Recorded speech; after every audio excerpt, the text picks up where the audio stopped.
In Matthew 24, verses 37 through 39, Jesus takes a look at how the days of Noah would be a picture of how things would be at the end of time. As it was in the days of Noah, so shall it be in the days of the coming of the Son of Man. He speaks of how they were carrying on their daily activities, marrying and giving in marriage, eating and drinking, and they weren't paying attention, and they didn't know that the flood was going to come, despite 120 years of preaching. So shall it be, he says, in the coming of the Son of Man. History is repeating itself. I'm sure the Lord looks down from heaven now. Jesus said, as it was in the days of Noah, so will it be in the days of the Son of Man. And we're seeing that in the world today. The violence in the land, the selfishness, the self-worship that's out there. And I think it just is breaking the heart of God. Perhaps the single most important practical lesson to try and find the present-day application for is, what does it mean to get on the ark? We are living in the judgment hour. We're living in a final twilight in the world's history where we're standing on the threshold of eternity. And people need to realize these are awesome times, more so than any other time in history, because the sun is really going down on the world's probation. And now is the time when people need to prepare to meet their God.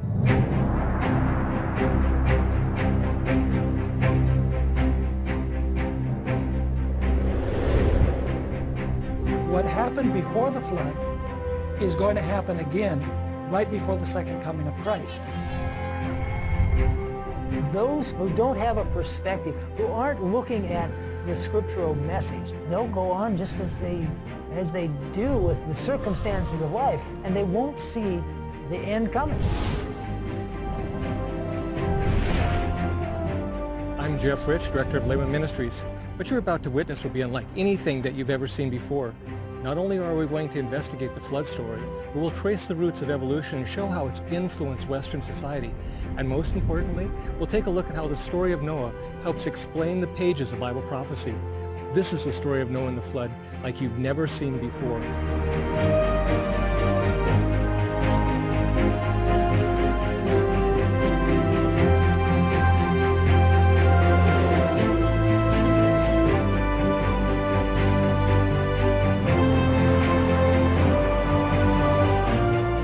Today, many Christians are anticipating the future coming of Christ, and they're wondering what's in store for planet Earth. They'd do well if they went back and they read a story of Noah and the flood, because within that epic story of the Bible, there's more of the future revealed to us than many know.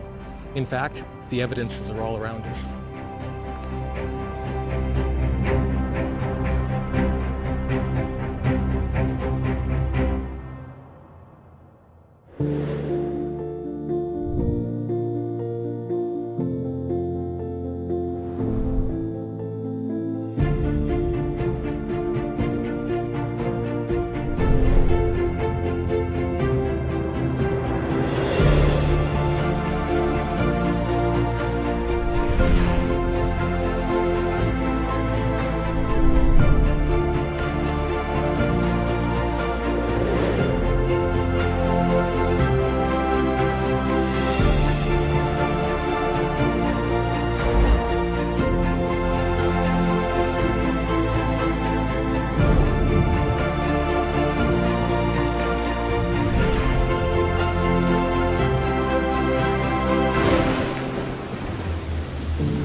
God is love. His nature, His law, is love. It ever has been, it ever will be. Every part of creation, from the tiniest insect that floats in the sunbeams to vast galaxies in the far reaches of space, all are an expression of His unsearchable love.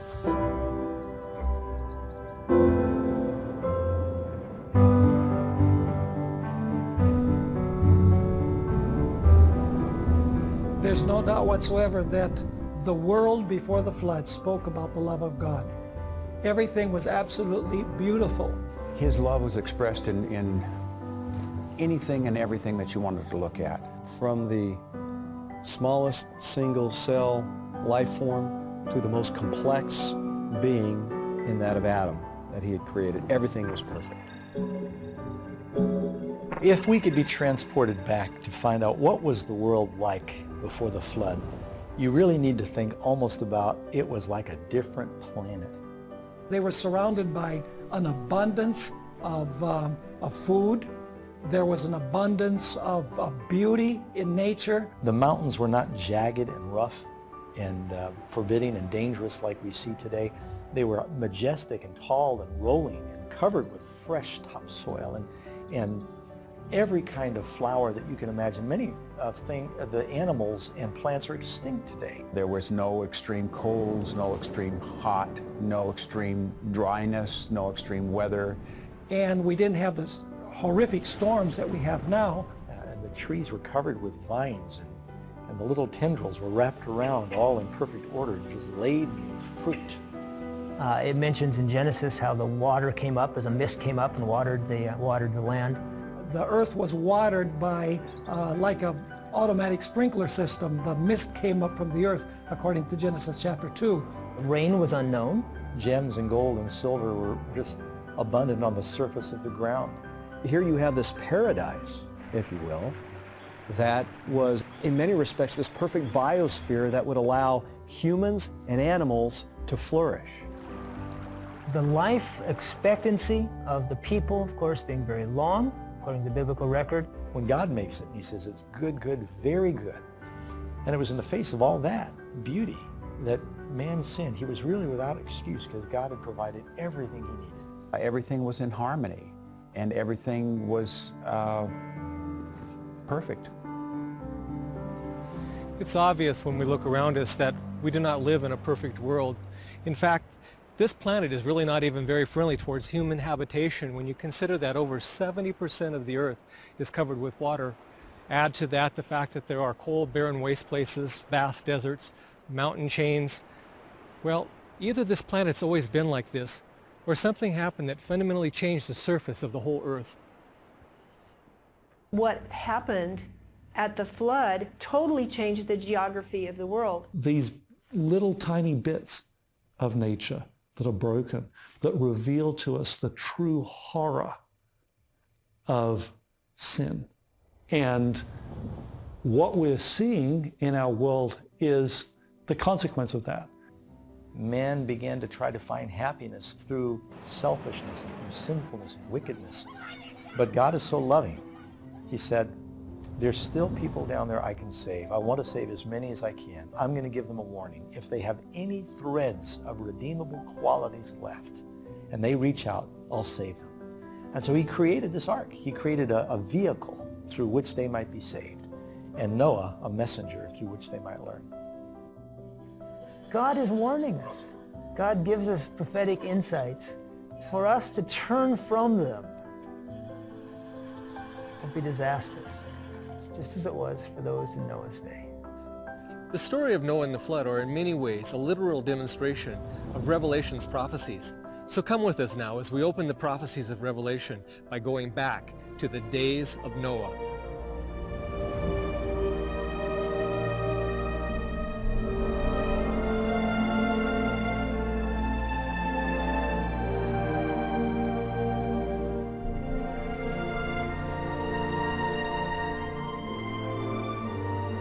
In the days of Noah, there were evident tokens of decay, but the earth was still rich and beautiful in the gifts of God's providence.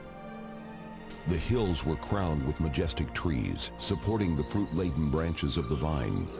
The vast garden-like plains were clothed with verdure and sweet with the fragrance of 1,000 flowers. The fruits of the earth were in great variety and almost without limit. The trees far surpassed in size, beauty, and perfect proportion any now to be found. Their wood was of fine grain and hard substance, closely resembling stone, and hardly less enduring. Gold, silver, and precious stones existed in abundance. The human race yet retained much of its early vigor, but a few generations had passed since Adam had access to the tree which was to prolong life, and man's existence was still measured by centuries.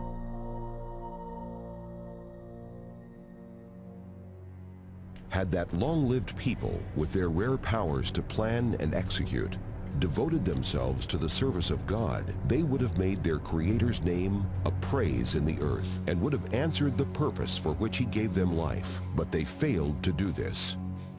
There were many giants, men of great stature and strength, renowned for wisdom, skillful in devising the most cunning and wonderful works, but their guilt to giving loose rein to iniquity was in proportion to their skill and mental ability.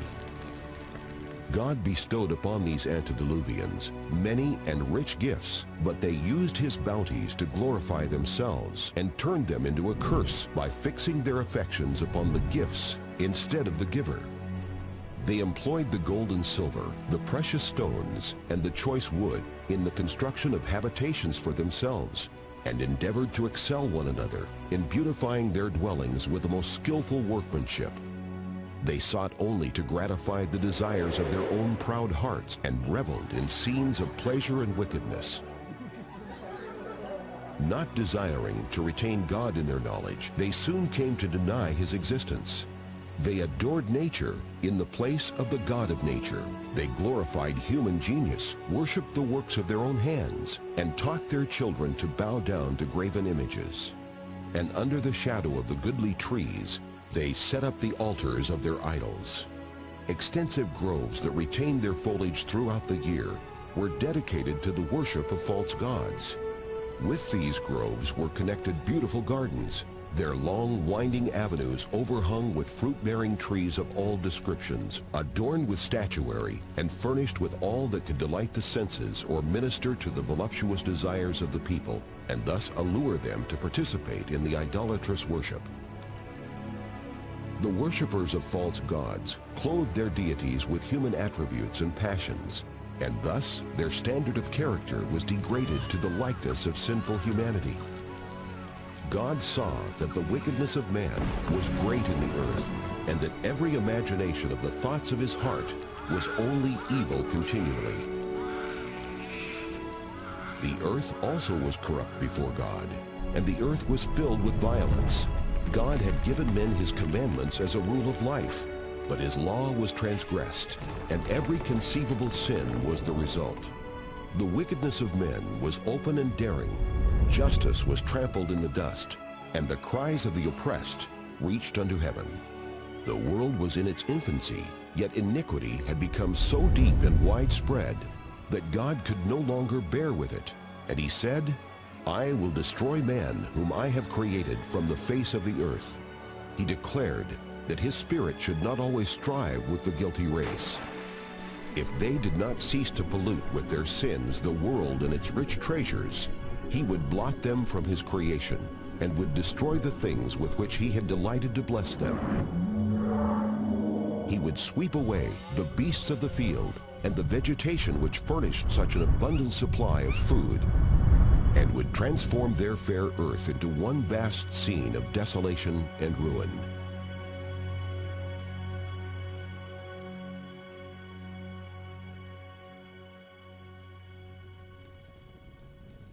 A 120 years before the flood, the Lord by a holy angel declared to Noah His purpose and directed him to build an ark.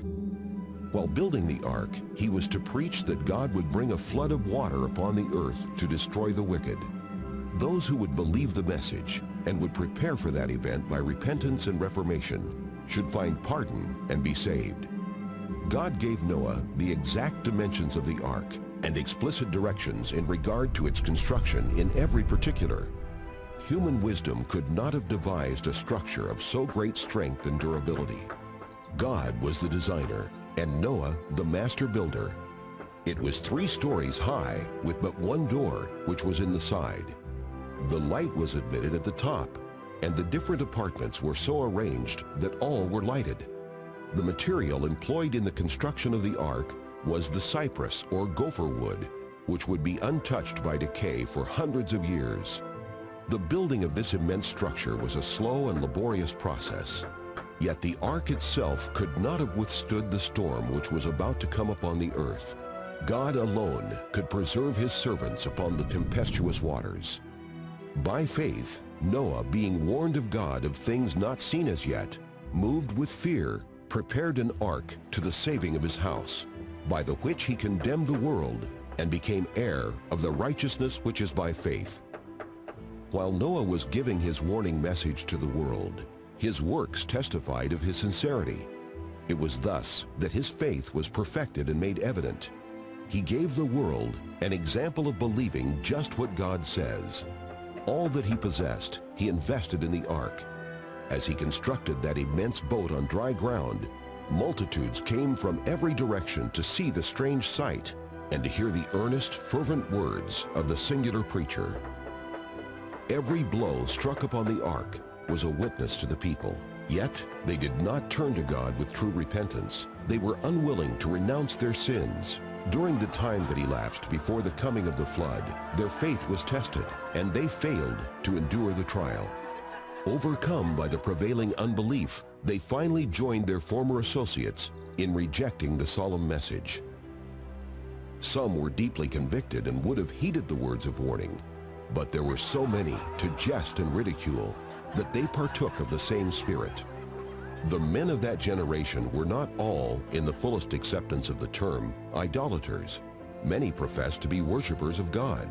They claimed that their idols were representations of the deity, and that through them, the people could obtain a clearer conception of the divine being. As they endeavored to represent God by material objects, their minds were blinded to his majesty and power. They ceased to realize the holiness of his character, or the sacred, unchanging nature of his requirements.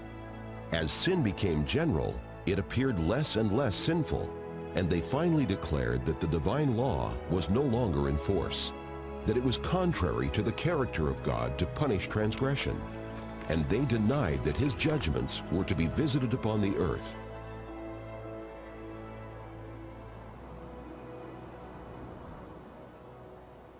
Had the men of that generation obeyed the divine law, they would have recognized the voice of God in the warning of his servant. But their minds had become so blinded by rejection of light that they really believed Noah's message to be a delusion. It was not multitudes or majorities that were on the side of right. The world was arrayed against God's justice and his laws, and Noah was regarded as a fanatic. The world made merry at the folly of the deluded old man. Instead of humbling the heart before God, they continued their disobedience and wickedness, the same as though God had not spoken to them through his servant. But Noah stood like a rock amid the tempest. Surrounded by popular contempt and ridicule, he distinguished himself by his holy integrity and unwavering faithfulness. A power attended his words. Connection with God made him strong in the strength of infinite power, while for 120 years his solemn voice fell upon the ears of that generation in regard to events which, so far as human wisdom could judge, were impossible. The world before the flood reasoned that for centuries the laws of nature had been fixed. The recurring seasons had come in their order. Heretofore, rain had never fallen. The earth had been watered by a mist or dew. But by their obstinate resistance to the reproofs of conscience, that generation filled up the measure of their iniquity and became ripe for destruction. The period of their probation was about to expire. Noah had faithfully followed the instructions which he had received from God. The ark was finished in every part as the Lord had directed, and was stored with food for man and beast.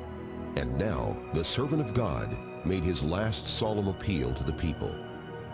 With an agony of desire that words cannot express, he entreated them to seek a refuge while it might be found.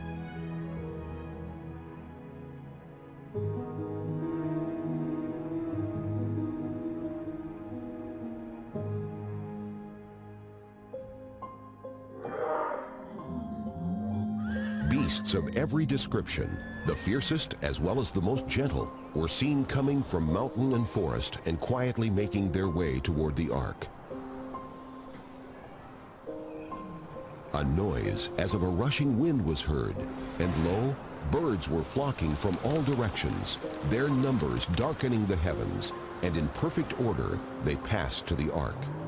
Animals obeyed the command of God, while men were disobedient. Guided by holy angels, they went in 2 and 2 unto Noah into the ark, and the clean beasts by 7s. The world looked on in wonder, some in fear. Philosophers were called on to account for the singular occurrence, but in vain.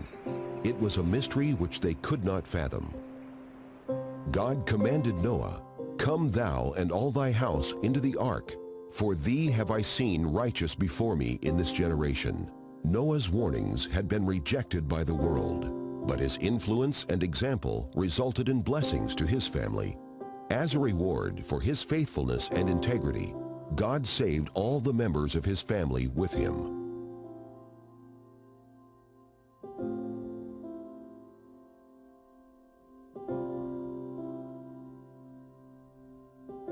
Mercy had ceased its pleadings for the guilty race. The beasts of the field and the birds of the air had entered the place of refuge. Noah and his household were within the ark, and the Lord shut him in. A flash of dazzling light is seen, and a cloud of glory more vivid than the lightning descends from heaven and hovers before the entrance of the ark. The massive door, which it was impossible for those within to close, was slowly swung to its place by unseen hands. Noah was shut in, and the rejectors of God's mercy were shut out. The seal of heaven was on that door. God had shut it, and God alone could open it. For 7 days after Noah and his family entered the ark, there appeared no sign of the coming storm. But upon the 8th day, dark clouds overspread the heavens. There followed the muttering of thunder and the flash of lightning. Soon, large drops of rain began to fall. The world had never witnessed anything like this, and the hearts of men were struck with fear. All were secretly inquiring, can it be that Noah was in the right and that the world is doomed to destruction? Darker and darker grew the heavens, and faster came the falling rain. The beasts were roaming about in wildest terror, and their discordant cries seemed to moan out their destiny and the fate of man. Then the fountains of the great deep were broken up, and the windows of heaven were opened. Water appeared to come from the clouds in mighty cataracts. Rivers broke away from their boundaries and overflowed the valleys. Jets of water burst from the earth with indescribable force, throwing massive rocks hundreds of feet into the air, and these, in falling, buried themselves deep in the ground. The altars on which human sacrifices had been offered were torn down, and the worshippers were made to tremble at the power of the living God, and to know that it was their corruption and idolatry which had called down their destruction. As the violence of the storm increased, trees, buildings, rocks, and earth were hurled in every direction. The terror of man and beast was beyond description. Above the roar of the tempest was heard the wailing of a people that had despised the authority of God. Others were frantic with fear, stretching their hands toward the ark and pleading for admittance. But their entreaties were in vain. Conscience was at last aroused to know that there is a God who ruleth in the heavens. Some, in their desperation, endeavored to break into the ark. But the firm-made structure withstood their efforts. Some clung to the ark until they were borne away by the surging waters, or their hold was broken by collision with rocks and trees. The massive ark trembled in every fiber as it was beaten by the merciless winds and flung from billow to billow. The cries of the beasts within expressed their fear and pain. But amid the warring elements, it continued to ride safely. Some of the people bound their children and themselves upon powerful animals, knowing that these were tenacious of life and would climb to the highest points to escape the rising waters. Some fastened themselves to lofty trees on the summit of hills or mountains. One spot after another that promised safety was abandoned.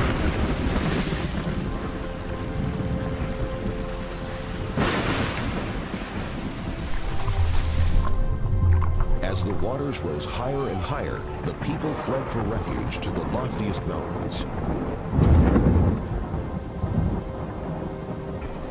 Often, man and beast would struggle together for a foothold until both were swept away.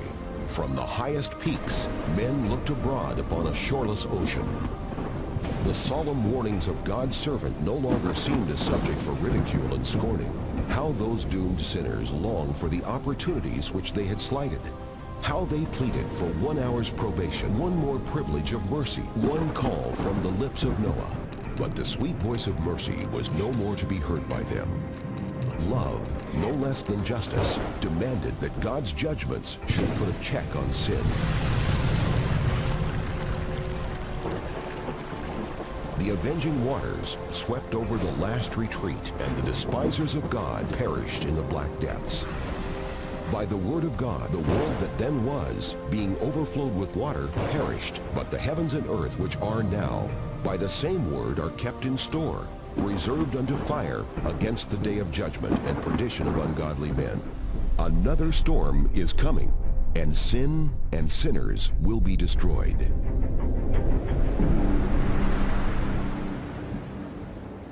God is love, yet there's a limit as to how long he will endure evil. So we see that God sent a flood of water to wash away the evil of that age. But one question remains. Could a worldwide catastrophe occur and not leave behind some evidence that it actually happened? The global flood is more than just a story written in a book. It's written in the earth itself. And these physical evidences remain as a witness and a warning to us. So now let's take some time to investigate the judgment.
One of the most unique and beautiful features of the Grand Canyon are the various different colored sedimentary layers that run along the canyon walls for miles. These layers are made up of sandstone and limestone, and that's what creates that rainbow in the rocks. It's one of the things that makes the Grand Canyon so awesome to look at. But not only are these layers unique to the Grand Canyon, they give us our greatest clue on how the canyon was formed. The rock layers that we see everywhere on the earth are generally in layers. The sedimentary rocks are almost all deposited by water. We see the rock layers consist of turbidites, washed in material, and with the catastrophism that was going on, you would have turbiditic action and the washing in of material. So water brings mud or sand or even coarser materials, carries it and deposits it in a layer. That's typically how the rocks in the geologic column form. And then there are different kinds of sediments, so they end up making rocks that look very different, right on top of each other. But there's the question of this one layer formed, and then how much time passed until the next layer came on top of it. The commonly held belief is that over millions of years, an ocean advanced over the entire continent and deposited a sedimentary layer, and then retreated, leaving the ground dry once again. In this dry period, lasting tens of millions of years, this sediment would have been exposed to weathering and erosion. And if it just sits there without being covered up fairly quickly, then a lot of things happen. Plants grow on it, roots go down through it, animals burrow through it. Flowing water will carve channels and gullies through it. And so it doesn't just stay undisturbed. Tens of millions of years of weathering and erosion would create an enormous amount of uneven terrain between these two layers, such as hills and valleys, but this is not what we see. There's little variation between these layers. They're extremely flat. And these time spans that supposedly occurred between two layers can be 10 million years, it can be 15 million, they can be up to 150 million years, like you see in one place in the Grand Canyon, in deposits in the Grand Canyon. You'd expect a lot of erosion then. In fact, so much erosion that the whole record should be gone a long time ago. Average rates of erosion are about 61 millimeters per 1,000 years. With the same rate of erosion of 61 millimeters per 1,000 years, we should not be looking for 300 feet of erosion, not 3,000 feet of erosion, but 30,020 feet of erosion over a period of 150 million years. All the sedimentary layers in the Grand Canyon combined should have eroded 6 times over, and yet these layers are flat, telling us that these layers were deposited rapidly in quick succession. So is it realistic to think that 150 million years passed and nothing happened to this layer? It was not eroded out into serious gullies, and it looks much more likely that there wasn't that time in between those different layers. The weather is always changing, and the surface of the earth is always changing with it. Thunderstorms, floods, hurricanes, earthquakes, and wind, among other factors, are always changing and sculpturing the surface of our planet. These elements are always depositing sediment or eroding sediment, resulting in irregular surfaces. If you have time, then you're going to have change. So when we look at the contact points between these layers of sediment and see no evidence of erosion and no evidence of deposition, this idea that millions of years went by and nothing happened to the surface, it just doesn't add up. These are turbidite layers, often graded coarse to fine, which defies uniformitarian principles. It had to be rapid deposition. When you have a gap of 100 million years, you have a couple of miles of erosion. You had to look at the gap and it's flat. If it had taken a lot of time, you should have irregular erosion at the gaps. So the erosional feature is saying, oh, hey, short time, not long time. The flatness of the layers and so on tells you about a past that's entirely different, and this is the kind of data that you'd expect from the Genesis flood. Millions of years worth of erosion is missing because it was never there. This is what the rocks are telling us. But erosion is not the only thing missing. In fact, entire layers of sediment representing tens of millions of years are also missing.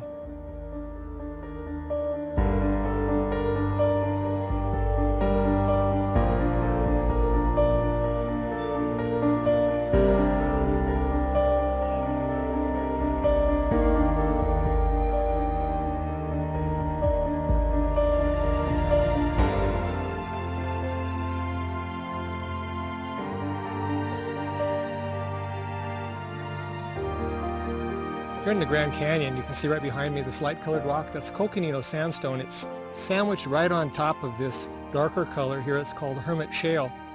There's a layer of sediment missing between the coconino sandstone and the hermit shale called the Schnebly Hill Formation. Here we can see the lighter-colored coconino sandstone, and sitting beneath that is the Schnebly Hill Formation that was missing from the Grand Canyon. Beneath the Schnebly Hill Formation is the Hermit Shale, though somewhat obscured by the vegetation in the valley. This is the Schnebly Hill Formation. It's more than 800 feet of rock, which is said to represent about 6 million years. And the problem that science has is that it cannot just remove that rock layer, because in the mind of the modern geologist, each rock layer is associated with time. So removing a rock layer means you've removed a block of time. So the solution to them would be, well, the bottom layers formed, the missing ones must have been there because the time was there, but here in this area there must have been a period of erosion that took them away to the previous layer, thus not leaving a trace, and then the next one was deposited on top. The problem with that is that the contact is absolutely flat, like one glass sheet on top of another one, leaving no evidence of those erosional features which would show deep leaching, washout, any one of those scenarios. They're not there. Why are they a challenge to the long geologic ages? Because there is no erosion there. The Schnebly Hill Formation is missing from between these two layers, and there's no evidence of any erosion. This tells us that there was little or no time between the formation of these layers, and that they were deposited rapidly in a catastrophic event. This is why the Schnebly Hill Formation is missing in between these layers in the Grand Canyon, and is seen yet in another location only 90 miles away. So the Grand Canyon is a beautiful geological example of catastrophism and defies modern theories as to how these unconformities came about. Here is the red wall limestone sitting on top of the mauve limestone. Between these two layers, we should see the Temple Butte Formation representing up to 155 million years of time. Instead, it's completely missing. There's no evidence of the 5.8 miles of erosion we would expect to see over this period of time. There's no evidence of erosion, no evidence of deposition, just a flat contact. But you can't have an area of 30 or 40, 50,000 square kilometers that have a flat surface that sits there for 100 million years.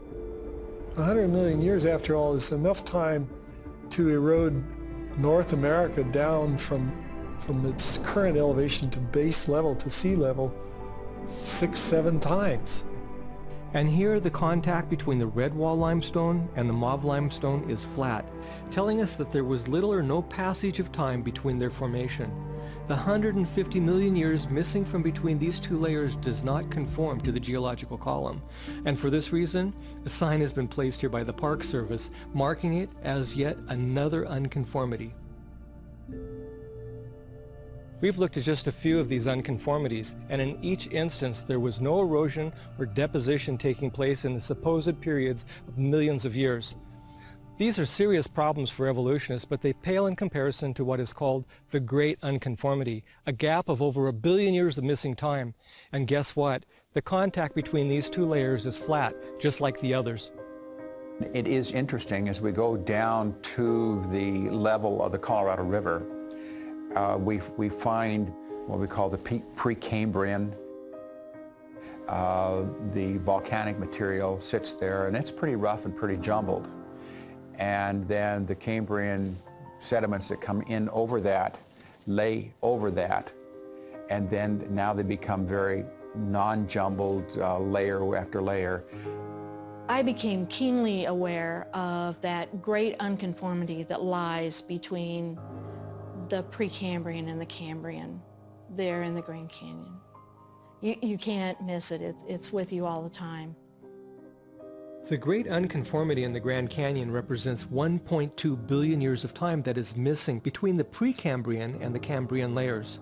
Over this amount of time, we should see up to 45 miles of uneven erosion. That's nearly enough erosion to erode away the entire 25 miles of the Earth's crust twice. Yet the Cambrian sits flat on top of the Precambrian layer. And once again, the contact point between these two layers is horizontal, telling us that the deposition of these layers is not the work of 1.2 billion years of erosion, but empirical evidence for a widespread water-based catastrophe that occurred rapidly in a short period of time. Then you come to the Cambrian layer, and all of a sudden things change dramatically. Most of your animal phyla appear all of a sudden in that Cambrian layer. Not only isolated species, but whole phyla appear suddenly. Now that's mind-boggling. If you take a phylum, I mean, that's a huge category of creatures. A phylum Mollusca, for example, is every single snail and slug down to squids and octopi and all the creatures that belong to this group. And they all appeared simultaneously at the same time, that doesn't leave much room for slow evolutionary processes. This is a double problem for evolution here that we have, and evolutionists are aware of this, and they call this the Cambrian explosion. The Cambrian explosion is the period referred to in the Cambrian layers where animals appear fully formed in the fossil record. These fully formed fossils consist of the data we observe. Since the Precambrian layer does not contain fossils of animal phyla or intermediary species, this leaves the concept of origins from interconnected evolutionary steps ever to exist in the realm of theory. So what does that talk about? Is that about evolution? Hardly. It's about creation. This Precambrian layer, often called the basement rock, only contains fossils of single-celled organisms and some soft-bodied creatures such as worms or jellyfish. This fits the biblical record because before the flood, there was no severe weather patterns or large catastrophes to bury and fossilize larger animals. The Cambrian layer, however, right above it, is the first sedimentary layer deposited by the flood. And this is why in it we see whole phyla of animals appearing suddenly and fully formed. There are no traces of intermediary species or slow evolutionary processes because no such things ever occurred. These sedimentary layers in the Grand Canyon are not evidence for evolution. They are unbiased testimonies of a catastrophic flood. And when we look at the size of these deposits, they tell us that this catastrophic flood was a global event.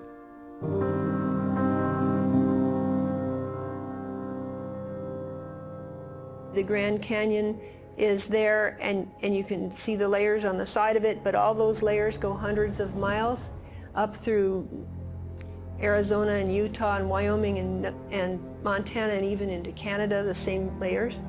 The Tapete sandstone at the bottom of the Grand Canyon was the first layer deposited by the flood. It spans all the way from Mexico up across North America and even into Greenland.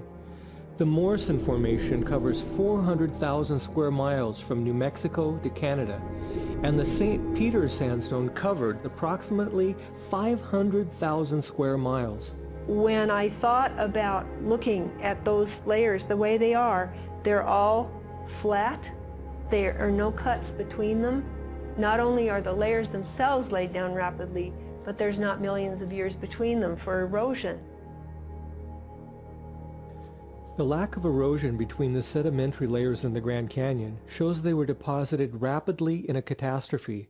But the fact that these layers extend for hundreds of miles, spanning several states and even up into Canada, shows the scale of the catastrophe was much larger than anything the world has witnessed in modern times.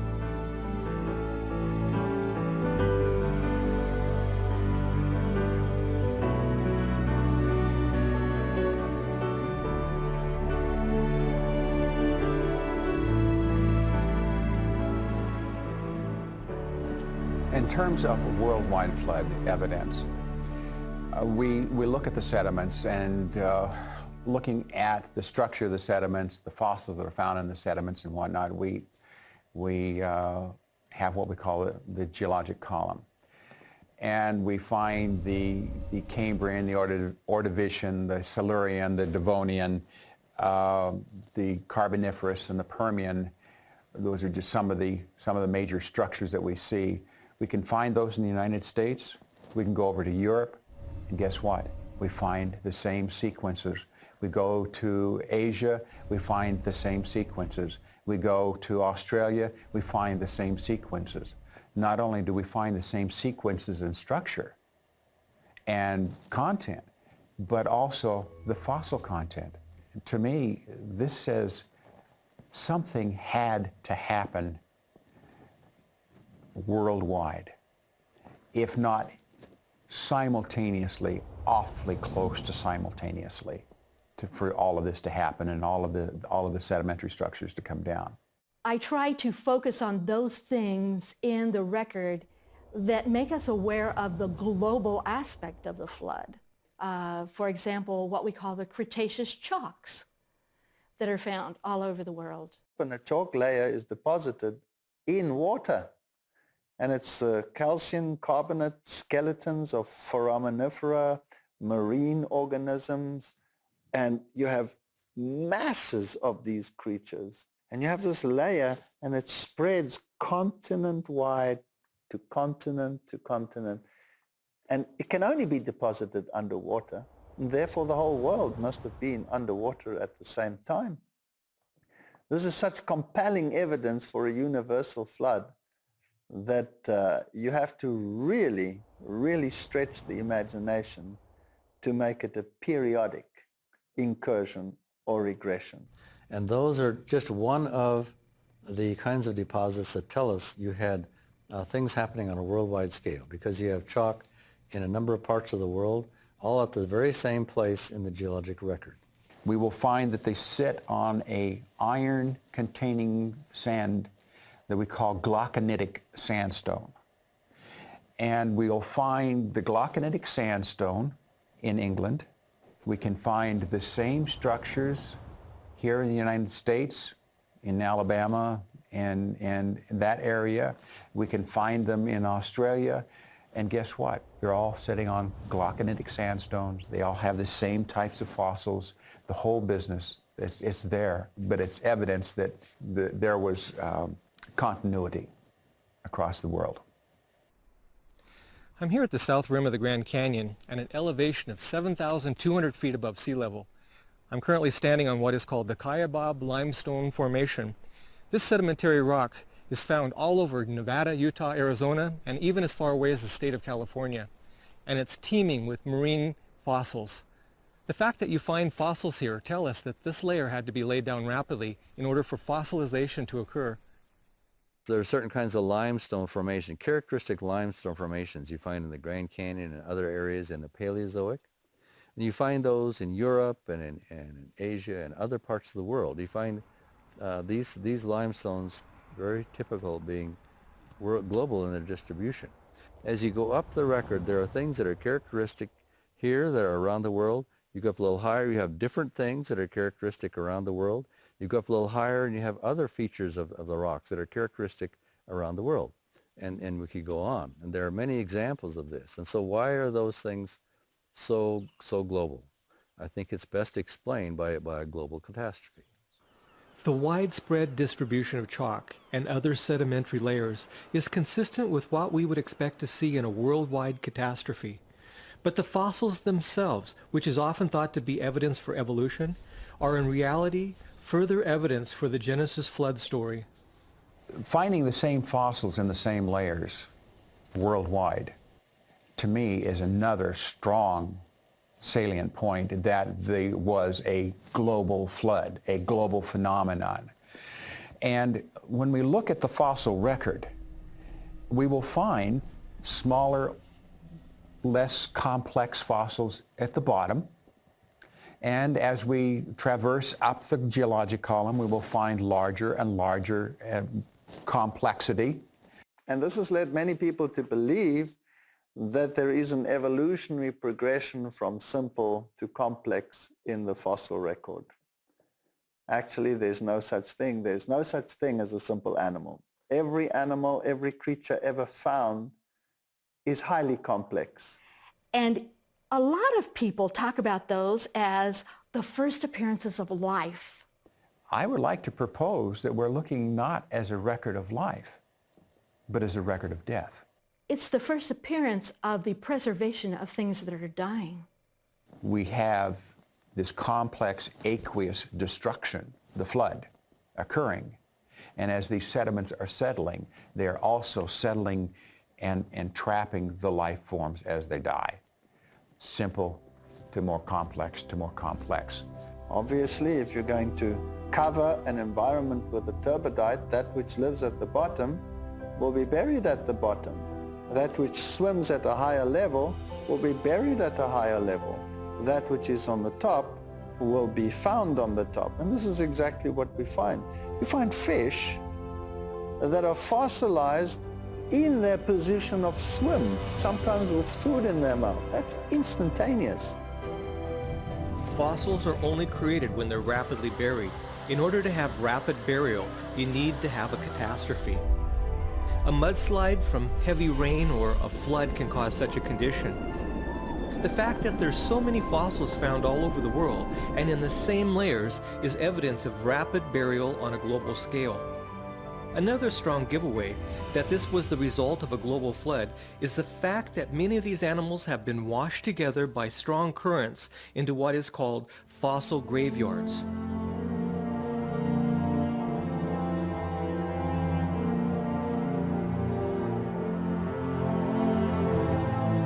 Fossil graveyards are something that most people probably aren't familiar with. It's the idea that you have a mass mortality. That means a large number of animals were destroyed and buried pretty much at the same time. And probably the most popular of these types of deposits are the dinosaurs. But there are areas of concentration, which have always made me wonder. Let's look at what the sediments were doing. Maybe this is a low area and these things were being washed in and deposited in kind of little low areas and concentrated in that way by waters that were moving these bodies. We find things like this all over the globe. For example, there are layers in central Utah where there are brachiopods. Brachiopods are like clams. There are, I don't know, billions of these organisms that make up these layers.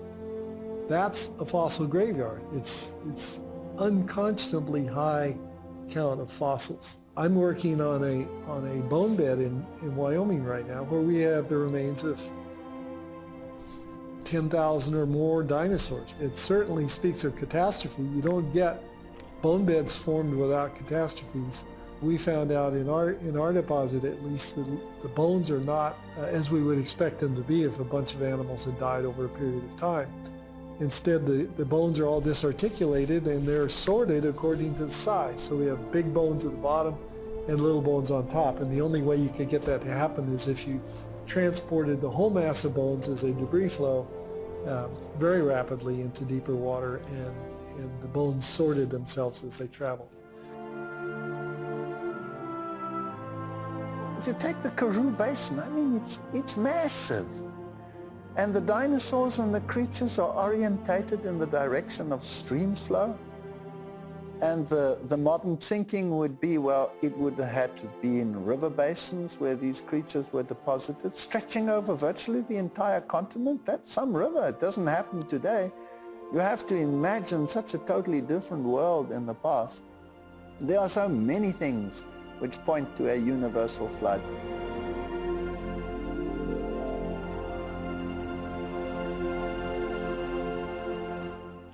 The violent forces of the flood washed thousands of animals into large areas where they later became fossilized. However, under different conditions, the same plant and animal debris turned into coal. Coal is masses of plant material that have been deposited in a unit, and they've been sort of compacted and changed chemically into coal. Coal deposits can be very extensive. They can be very thick, up to 1,000 feet thick for individual bed. We find it in these very flat seams that have usually very sharp tops and bottoms to them and so on, which is not the way plants normally grow. This looks transported, obviously water deposited.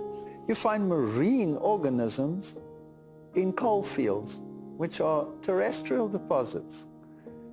This belies any story that would contradict the biblical scenario. We find massive amounts of coal. We have, over in Wyoming, we have millions and millions of tons of coal. In Australia, we have millions and millions of tons of coal. In Europe, we have back in Pennsylvania and all these sorts of things.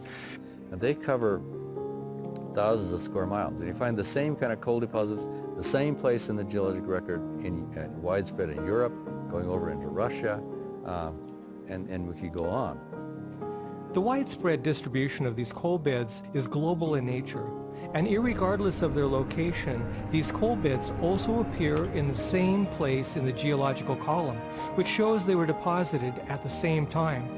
Therefore, logic necessitates the conclusion that the formation of these coal beds is the result of a water-based catastrophe that occurred globally about the same time. It's estimated that 2 to 3 feet of vegetation is required to form 1 foot of coal. Some coal beds are more than 100 feet thick, which would require more than 200 to 300 feet of vegetation while covering an area of tens of thousands of square miles. When scientists look at the amount of coal we have on Earth today, they realize there's no way all the vegetation on the planet could produce that amount of coal, and I agree. The difference is they believe the coal formed is millions of years worth of accumulated vegetation, but the Bible tells us that the Earth before the flood was a lush green planet. It's not implausible to have this come from just the vegetation that existed just before the flood. Many scientists, for example, believe that the firmament in its construction allowed the Earth to be under a little over 2 atmospheres of pressure. And these 2 atmospheres of pressure would engender significant growth. Where we now see vast deserts, mountain ranges, and frozen continents, there was once before the flood fertile land and vast forests unlike anything now seen. We find large amounts of oil in the deserts of the Middle East, a remnant of its former green landscape. And from drill cores in Antarctica, scientists have found the continent once was a tropical forest covered with palm trees. The vast forests buried in the earth at the time of the flood, which have now since changed to coal and oil, formed the extensive deposits that we see today. These evidences are among many that testify of God's love for man in the creation of a beautiful, lush, green planet, one that was destroyed by a global water-based catastrophe as recorded in the Bible. The flood is the event that harmonizes what we see in geology in terms of a recent creation by God, which was in just 6 days, a few thousand years ago, as described in the Bible.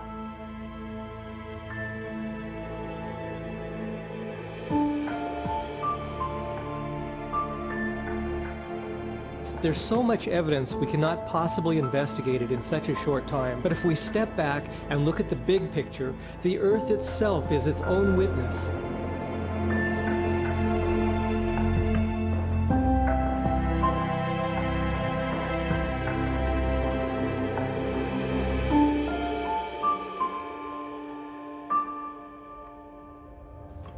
We saw how the flat, horizontal, sedimentary layers in the Grand Canyon with no erosion between them testify to the fact that these layers were laid down rapidly and not over millions of years. We saw the size of this catastrophe had to be at least as large as some of the layers they formed, which are larger than some continents, affirming its global impact.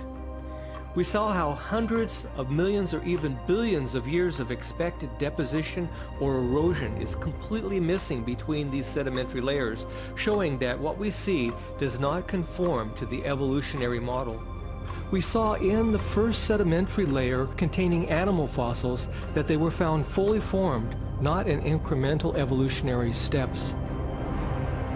We see how the existence of fossils in these layers is evidence of rapid burial, as some fish fossils are found with food in their mouths or in positions of swim. We saw how massive fossil graveyards are strong evidence that thousands of dead animals, fish, mammals, and even birds were all washed together and deposited in lowlands where they were buried and fossilized. We saw how the massive coal and oil deposits found today could only be formed by compressed vegetation from a lush green earth that was destroyed and buried. We saw how the Cretaceous chalk layer formed by the flood covers every continent as one would expect from a global catastrophe. When we sit back and look at our planet, what do we see? The Earth itself tells us it was once decimated by a global water-based catastrophe.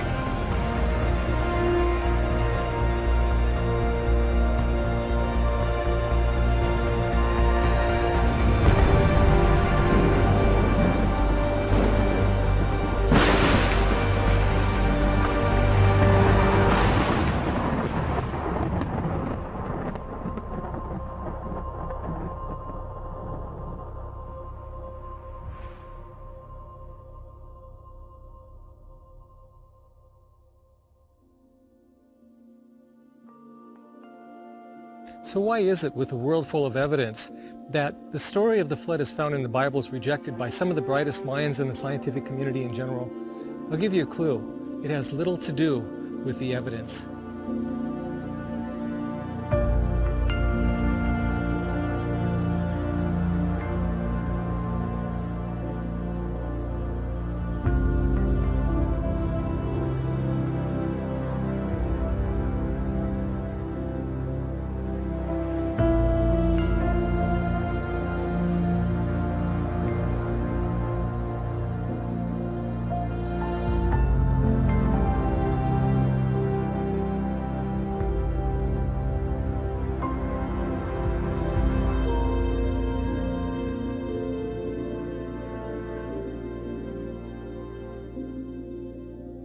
The Bible gives us an explanation of history, that the earth and life were created perfect, and then it has changed because of sin. If that's true, why are so many scientists fully opposed to that point of view? And the reason has more to do with worldview than it does with data. Leaving religious perspectives out of it doesn't solve that problem. Bias is not a religious problem, it's a human problem. No matter what we profess, whether we say, I'm a Christian and I reject evolutionary biology, or I'm an evolutionist and I reject Christianity, or if I'm someplace in the middle muddling around here, nonetheless, everything that we do, everything that we see, everything we say and understand, our entire worldview, the way we formulate our concepts, our thoughts of what we see and know in the world around us, are inalterably or unavoidably affected by these two views.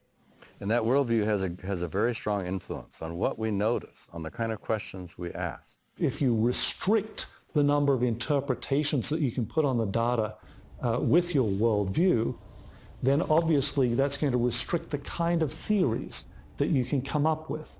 So, for example, if you're looking at the materialistic worldview, and you're looking at these amazing molecular machines that I enjoy studying, or the information that's recorded in DNA.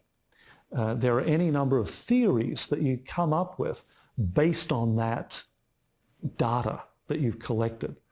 But if you're a materialist, none of your theories could suggest that an intelligent mind wrote that information in the DNA. That's a theory that's not allowed. Evolution belies the laws of physics. Everything moves from a higher to a lower grade. There's always a regression. There is never the reverse. That is the law of thermodynamics. And life defies the law of thermodynamics. So here you have a theory which basically violates every single physical law, and yet it is one of the basic theories which is even enshrined in legislation. That's mind-boggling. Science is defined as a systematic enterprise that builds and organizes knowledge in the form of testable explanations and predictions about the universe. The problem evolution has is that it is not a testable explanation. Evolution necessitates that in some way, somehow, something that is not alive could by itself create something that is alive. This mysterious event has not been observed anywhere in nature or in the laboratory, and therefore it does not pass the scientific method, so it cannot be established as scientific fact. All life consists of DNA, which is very complex, organized information. The reason why natural processes cannot and will never produce life is because natural processes do not create or organize information. Organization requires intelligence, and where we see evidence of organization, we see evidence of God. Therefore, the most supreme revelation the study of science and the natural world can ever grant mankind is a discovery of the existence of the supernatural. In spite of this, the pride of human bias and man's commitment to a godless worldview still influences our courts and educational institutions, which, to this day, mandate by law evolution be taught as an infallible fact.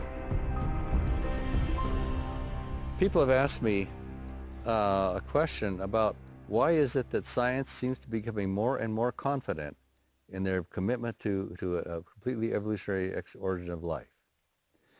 Is that because we've got more data? Well, no, it really isn't. It's because there's becoming increasing confidence, increasing commitment to a worldview. And I think part of that is because of the political battles over what's going to be taught in public schools. When they say that you have to teach that, then you are basically saying, in my personal opinion, that every teacher has to be a liar. Because he has to proclaim that which is a theory of modern science. When there are better theories to explain what we see, which are excluded, if they were to put them both before the students as a matter of comparison and choice, that would be fair. But the way in which it is today belies comprehension. You don't talk about God in textbooks, science textbooks, scientific articles, and so on. God is out of the picture. But what if God exists? This is no way to find truth. So that's how a worldview can constrict things.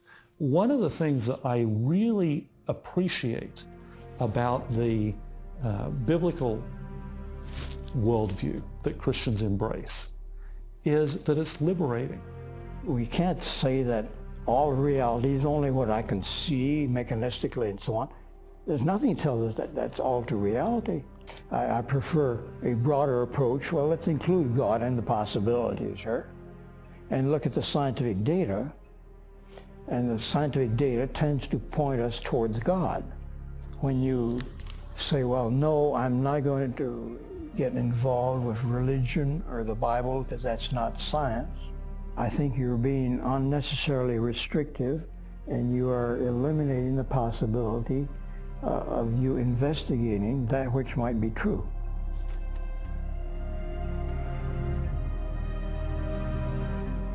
But science has a certain appeal to the independence of the human mind and heart. Science is the realm of the human. This is what we've done.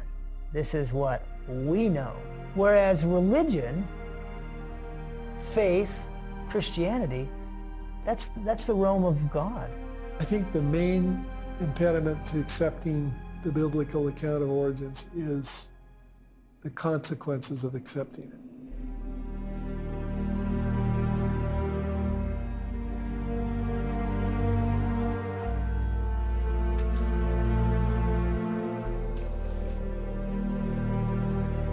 Now, the problem of bringing God into the discussion is that it brings back in the question of moral accountability.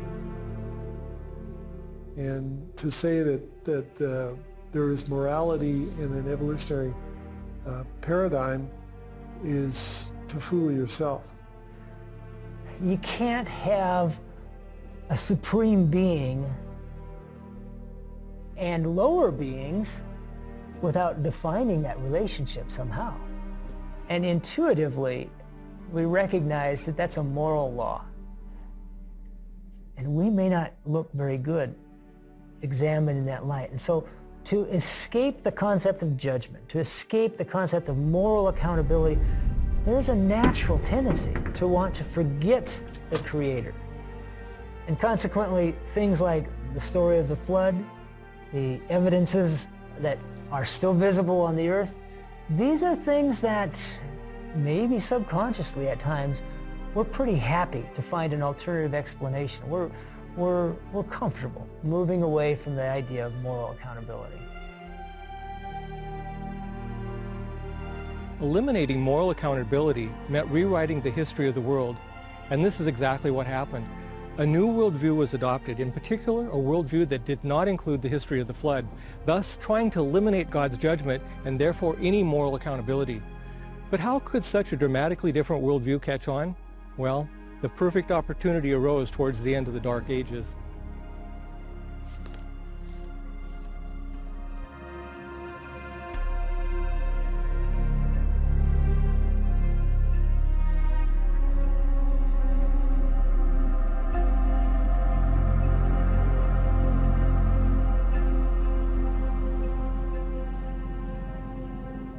If we look at popular culture today, the flood story is not one that is commonly accepted. It's literally true. And so it's easy to look at it and say, nobody believes that. Well, that sort of begs the question a little bit, what about the last few thousand years? And the answer is, everybody believed it. In fact, the universal flood story has been noted time after time in cultures scattered around the world. Every culture, it seems, has a story of a flood, and they all drew some lessons from it. The lessons may vary here and there, but they believed it. So why don't we believe it now? Students will sometimes ask me, how did science come to the point of view that they have now that denies miracles and are passionately unwilling to believe in creation? And you have to go through a little history to explain that. Our society has been subjected to a whole fabric of intellectual ideas set to undermine the history of the flood, the history of the world, the history of creation.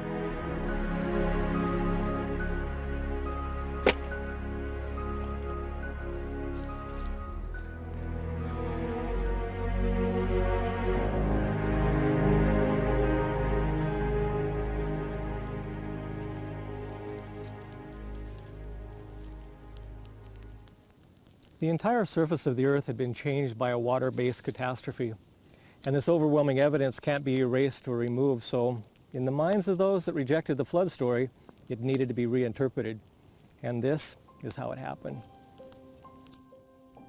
All during the Middle Ages, some factors in society were very autocratic and dogmatic and persecuting people, making life very hard for people, suppressing them. And what were those agencies that were doing that? Well, it was governments and the church. One of the greatest things that man wants to have over man is power. In the Middle Ages, the church ruled the world. So during the Dark Ages, the medieval time period, for 1,500 years, you had this nearly monolithic, universal, well, throughout Europe anyhow, rule of the Catholic Church. One of the arenas of conflict in the developing new freedom of thought with the existing structures of the Catholic Church over the last 1,500 years was, of course, the area of science. And the stories are fairly well known of all these scientists, from Galileo to Newton to Copernicus to Francis Bacon, who came into conflict with the church. Probably Galileo is the one that is most famous. He promoted the heliocentric, or the sun at the center and all the little planets going around. But the church didn't like that for a variety of philosophical reasons. To have the earth at the center was important philosophically. That was a mark of the perfection of God's creation, and to have the idea kicked around that the earth wasn't where we thought it was, and that these other planets weren't going in perfect circles, that wasn't popular. So Galileo was called up by the Inquisition, placed under house arrest, threatened with serious punishment, possibly death. We use that story now, unfortunately, many times to create an unworkable antagonism between Christianity and science. And that's not what ought to be learned from that lesson, because when we look at the teachings of the church through the Dark Ages, in many cases, it's not what the Bible says. The world had been subjected to a very rigid religious thinking.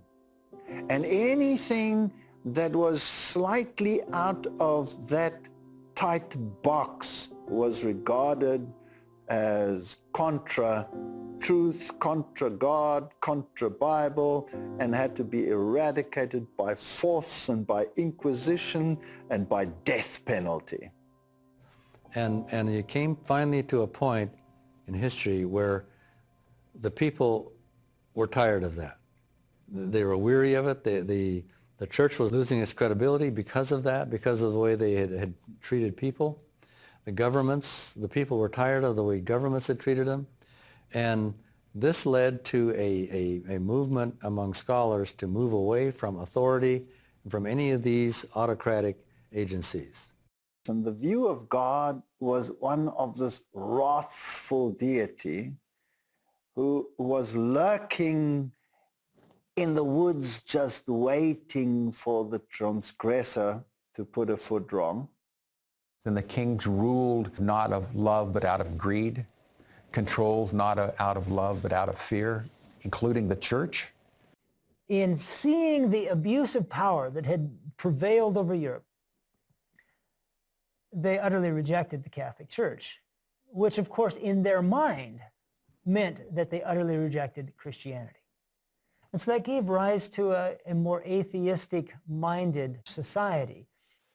And the mindset of man says, well, what was the restricting force? The restricting force to any mind expansion was God. And therefore, let's get rid of him. Let's get rid of God so that we can grow intellectually. And that's what they did in the French Revolution. Instead of holding the masses in blind submission to her dogmas, Rome's work resulted in making them infidels and revolutionists. They regarded her greed and cruelty as the fruit of the Bible, and they would have none of it. Rome had misrepresented the character of God, and now men rejected both the Bible and its author. This led to the French Revolution and ultimately the complete removal of the Church's power it had maintained over the people for more than 1,000 years.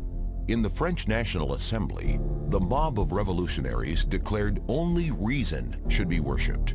They revealed a beautiful woman adorned in blue drapery and proclaimed her the goddess of reason. And they enshrined the goddess of reason. And reason took the place of faith in God. They carried this woman on a car to Notre Dame, destroyed the church, and preached atheism to the masses inside the church every week. The French people responded to the many centuries of Roman Catholic oppression and persecution by establishing a new form of government. Instead of a nation with a Christian worldview, howbeit perverted and ruled by the Catholic Church at the time, a society was formed with an atheistic worldview, absent of any Christian influence. And this was called the Age of Enlightenment. They didn't want to have anything else to do with God. They saw that God was tyrannical. People were forced to believe. And so now, let's remove God from the equation altogether. And that's what happened in the French Revolution. We moved from a God-centered environment to a reason-based environment. Atheism arose, tremendously in France. Look what happened in France. The Bible was burned, was destroyed. And that's called the Age of Enlightenment. And so we see this idea of enlightenment totally removing God from the picture. Out of all the segments of French society, it was the Catholic priests who suffered the highest per capita mortality rate. There was a lot of animosity, and they took it out on the church. And in most cases, that means they took it out on Christianity. In an effort to defend science and reason as the new ideals for society, the atheistic endeavor went about to de-Christianize France in what became known as the Reign of Terror. Priests were imprisoned or executed. Churches and religious monuments were vandalized or destroyed. The word saint was removed from street signs. The worship of a deity was forbidden. Bibles were burned publicly, and the rallying cry of the French infidels was, "Crush the wretch," referring to Christ in the form of his church.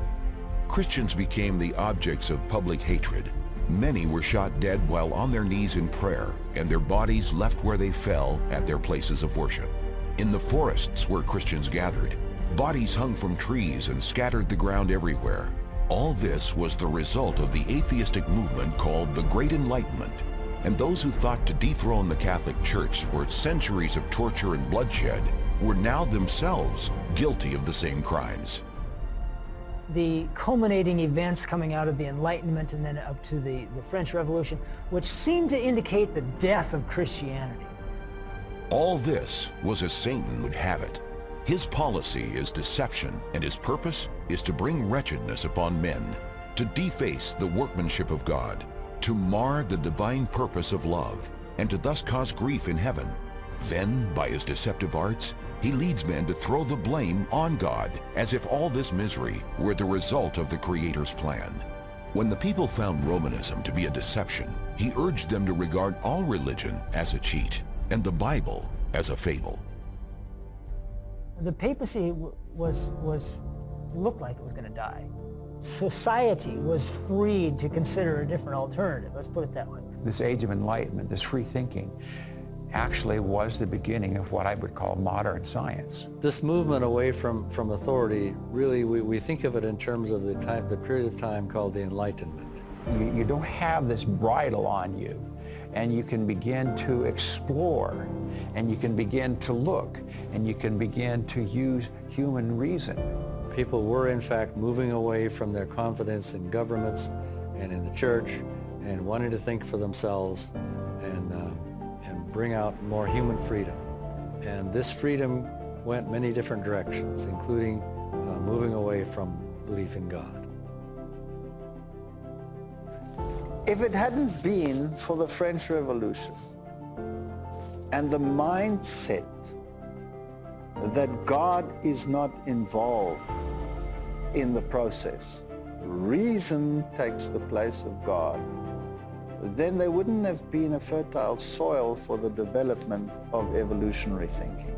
The new generation, if you wish, of earth science individuals, most notably Lyell and Darwin, came to the fore in the 1800s. Charles Lyell was a geologist who for the first time introduced the concept of long periods of time in the development of geological features. And then he wrote this work, The Principles of Geology.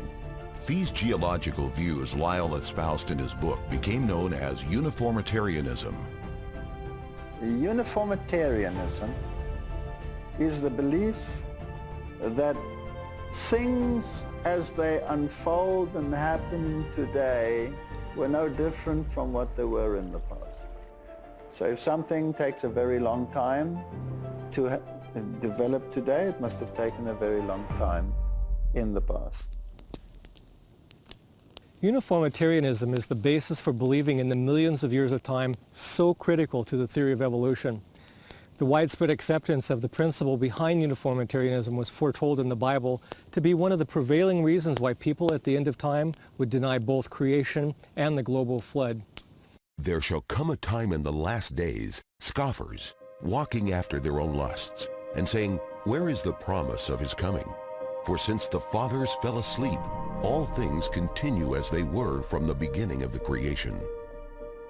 This is what uniformitarianism teaches, that all things have continued at the same rate since the beginning.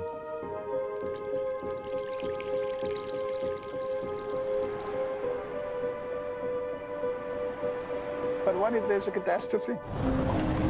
What if you have a major storm and all of the material that uniformitarianism said would eventually disappear just like that? And that's what we see.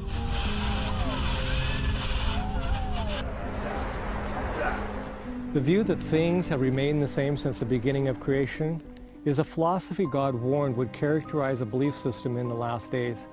And this mindset, we're told, would lead people to be willingly ignorant of the fact that the world that then was, being overflowed with water, perished.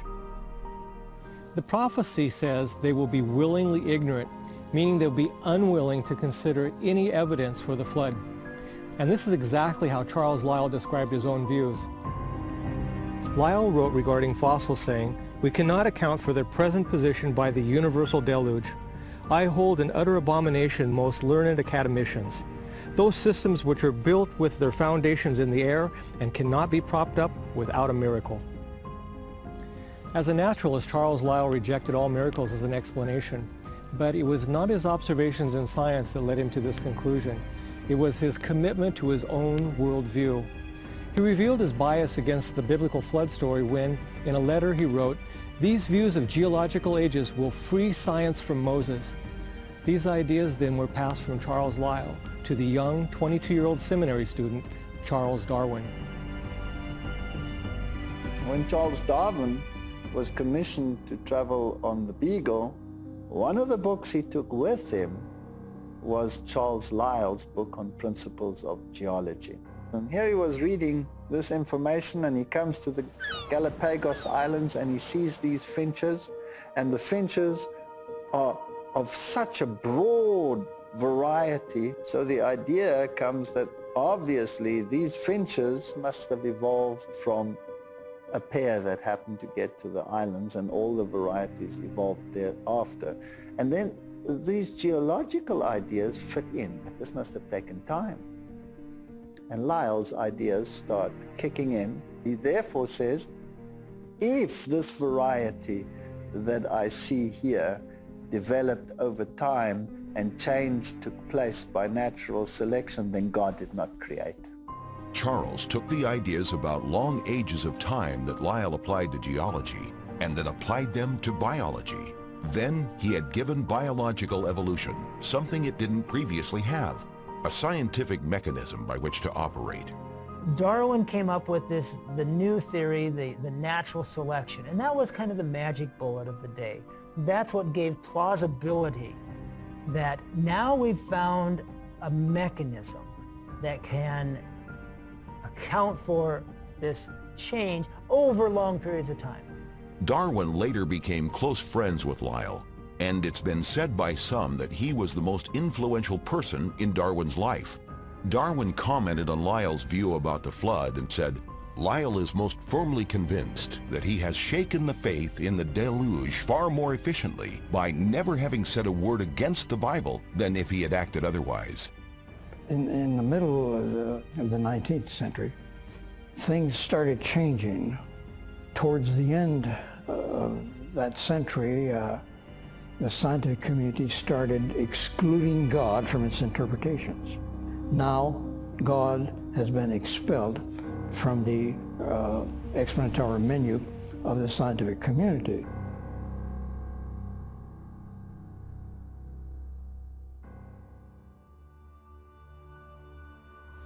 The theory of evolution has become the foundation of our global society today, and the catastrophic results of such a belief can be seen everywhere, in the denial of moral accountability, in the denial of God, and therefore the denial of the flood. But perhaps more than any other belief, evolution has pushed our society closer to the magnitude of the wickedness that existed in the days of Noah. And God saw that the wickedness of man was great in the earth, and that every imagination of the thoughts of his heart was only evil continually. Wickedness and evil is how God defined the thoughts of man before the flood. This is all the more applicable to us when we consider what the Bible has to say about the thoughts of the wicked. The wicked, through the pride of his countenance, will not seek after God.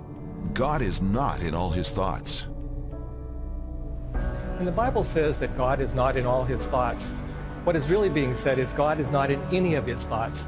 The wickedness that was great in the earth in the days of Noah was a godless society that did not seek after him nor think of him. With this in mind, we can see a direct fulfillment in Jesus' prophecy that as it was in the days of Noah, so shall it also be in the days of the coming of the Son of Man. Take it home for the touchdown!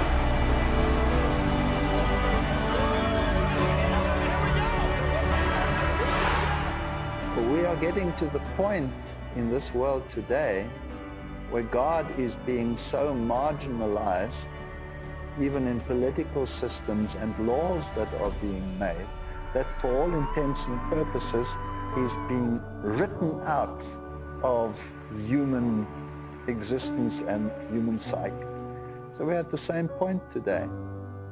Some of the things that were happening before the flood, in particular, the Bible tells us that the land was full of violence. And people evidently were not only guilty of committing violence, it sounds like they were entertained by violence, which is something that's going on in the world today. And a lot of sophisticated and kind people would just be shocked at the idea they would be guilty of murder, but they don't think twice about being entertained by watching other people commit murder. Same thing with the law of adultery. People who say, I would never commit adultery, but they're entertained by watching. And the Bible talks about it's not just those that do them, but those that have pleasure in those that do them. The do whatever you please mindset is what we have with us today. The loss of integrity of the Word of God began in the late 1700s and into the 1800s. The rise of evolution took away the sense of God as our creator, that we have a creator, that we have a personal God, and that there is judgment. If you believe in evolution, it's absurd to believe in a judgment. But if we do not believe that God had the flood in the beginning, why am I going to believe that he's going to destroy the world by fire? Doesn't make sense. So if I can get you to deny the flood, then basically I've got a leg up on you in denying the eternal destruction of the world as we know it. As our global culture moves away from the idea of moral absolutes and our culture shuns the need for a standard of morality, we see suffering, crime, and misery increasing proportionally until life itself's not respected. As things continue to get worse in our world, it becomes all the more apparent why a judgment of justice is necessary and why it was necessary in the days of Noah. Evil had perpetuated itself to such an extent that there was no solution anymore. It would have continued at that rate forever and ever and ever, which would mean a universe of eternal misery. Who would want to live in a universe like that for all eternity? If you look at parents at their children's graves and the agony and the pain that is associated with that, there must be a judgment. And so God set a limit. And before all mankind should have been engulfed in this, and no witness remain to the love of God and the original intent of creation, to live in peace and harmony and love together with God, then there would have been nothing left to continue the story about the love of God. So God had to intervene. God is loving, God is patient. But as he told Moses, while he is long-suffering and abounding in forgiveness and mercy, he will by no means clear the guilty, that there is a time of judgment. And the Lord said, My spirit shall not always strive with man, for that he also is flesh, yet his days shall be 120 years. It tells us that there were 120 years of warning and pleading. Judgment does not come out of the blue, although those who have chosen to ignore all the warnings for 120 years in Noah's case may think it did. Judgment is always has been tempered with mercy, but mercy does not make judgment avoidable. There comes a time when the rain will fall. And he destroyed this world with a flood. And this destruction stands as a guarantee for another judgment that must come later on. Now the Bible says that the later judgment will be by fire. It will not come by flood again. There might be intermittent floods, but the final judgment will come by fire. Whereby the world that then was, being overflowed with water, perished, but the heavens and the earth, which are now, by the same word are kept in store, reserved unto fire against the day of judgment and perdition of ungodly men. The world was baptized by water in the days of Noah. 2 Peter 3 says it will be baptized by fire when the Lord returns. And then he's going to make a new heaven and a new earth. So the earth is born again, you might say, after it goes through this water baptism from Noah's time, but he protected Noah and his family. It's going to be baptized with fire at the second coming, but he will once again protect his people. So the same message that we have here in the Genesis account must be preached at the end of time as well.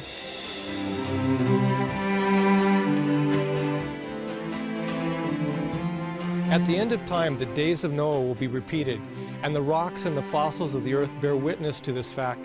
Like the story of Genesis, the earth itself is both a record and a prophecy, warning us of another judgment still to come. But when?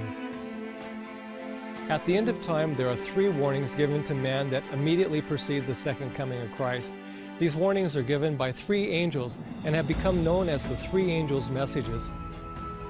In the days of Noah, when the message of judgment was being given, was the world's first judgment hour. And now, at the end of time, the first angel's message echoes Noah's warning by announcing the hour of his judgment is come. In part 2 of the days of Noah, we will investigate these messages and even discover the very year when this judgment hour announcement is made and when the days of Noah for the last generation will begin.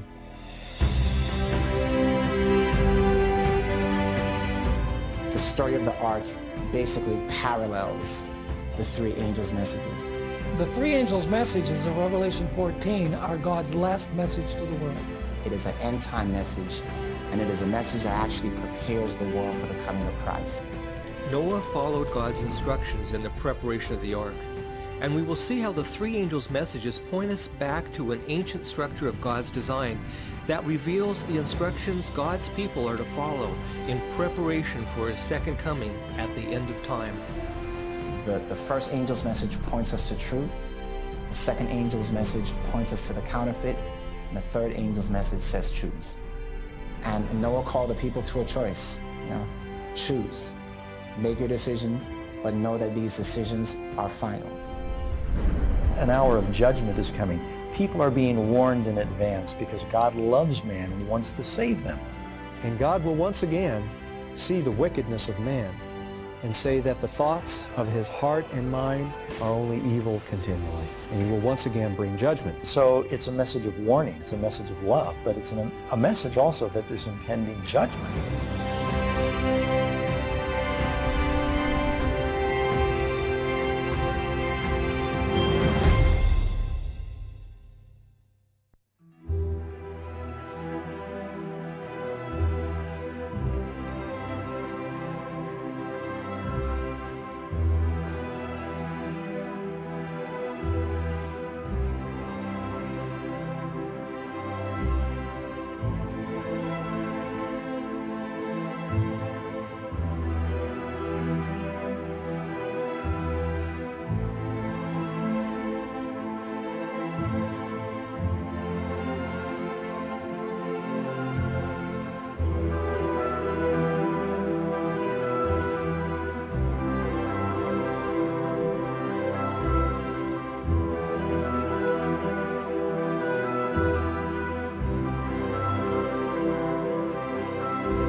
I came into contact with biblical truth, I came into contact with a choice. I was an atheist, and prophecy told me there was a God. So I've had to make choices, and choices cost you. When I made the choice no longer to believe in evolution, but to preach creation, it had consequences because I was a zoologist. And I was in a secular university in a zoology department. So the consequence was that I resigned, no longer willing to compromise that which I now believe for the sake of financial gain. There's some both encouraging and sobering things in the flood story for me. One is that you can't wait until a message is popular. If it's the truth, you need to embrace it no matter what everyone else in the world does. Someone once said that a dumb idea is still a dumb idea even if 1 million people believe it. And even though Noah was in the minority, it's clear today he was right. And God is looking for people who will stand up even though the truth is not popular. My Christian faith is not dependent on my science, yet one can't help wondering if the two shouldn't coincide. If God is the author of both, then why shouldn't the natural world coincide with the biblical account? I'm looking to see if we can't do good science and make breakthroughs in our understanding of the world around us by using the Bible as a starting point. So it has encouraged me. It has certainly developed confidence in God's Word, and for that I'm grateful.